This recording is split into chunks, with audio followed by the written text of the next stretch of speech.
Well, this shop started in the 50s with my grandfather and then my dad, and we're all welders, steel manufacturing type of place. And I became a pro motocrosser in 1975, and that career lasted for about 20 years. And then we did NASCAR, so we just kind of turned the shop into a motorcycle place for off-roading. So in 1975, is that right? Mm-hmm. Can you tell us how that all started as a child? I mean, you went into motocross in 1975. How did that all start?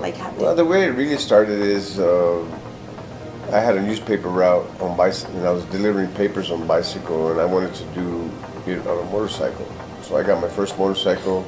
I would deliver papers before school, and then I would go to school, and then I would take the motorcycle out after school and jump and run it like a motocross bike in the desert. And I met a couple guys out there that were motocrossing, and it just went snowballed from there. When did you start racing? We started racing probably 1972.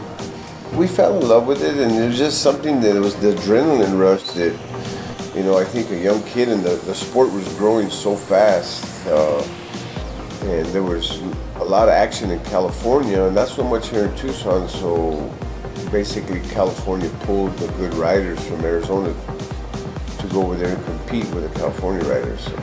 So can you share with us your most triumphant moment? I lived in Europe for a while, and I raced a lot of motocross races over there at a very high level. And some of the races I raced over that nobody got to see here were pretty exciting to win, because we were racing against guys who are already world champions and that are involved in the industry. And just on that day, this particular one race that I won, I actually won 3 races that day because they run in motos. I won all 3 of them, and it was just pretty exciting to be able to do that, because that's a pretty hard feat. The red bike behind us, we still race that. This one? Yeah, this one here is an 81, and it's a vintage bike, but it's one of the better bikes ever built in motocross. It's built in Germany. And some of the trophies and stuff, I have trophies here from Mexico, I have trophies here from Cuba.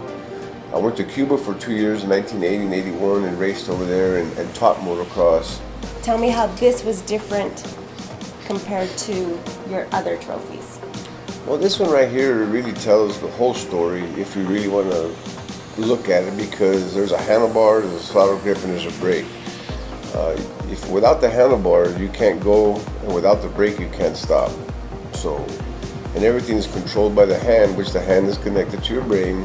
So I look at it as a lot of hard work put in, and a lot of luck, because there's a lot of guys that aren't as lucky as I've been, because this is a very dangerous sport, and you got to look at it as it could be life-ending at any time. When you came to me, and offered this idea right here, I think we both kind of got together and figured out, putting a hand on the handlebar would be great. And being in the Hall of Fame here in Pima County is really a tribute to a lot of people that helped me get there. So this isn't like I just did it by myself. Right. It took a lot of coordination, a lot of people behind the scenes, just like everything we do in life. And it's a symbol of a lot of great times. Awesome. Well, thank you for sharing. No problem. Thank you.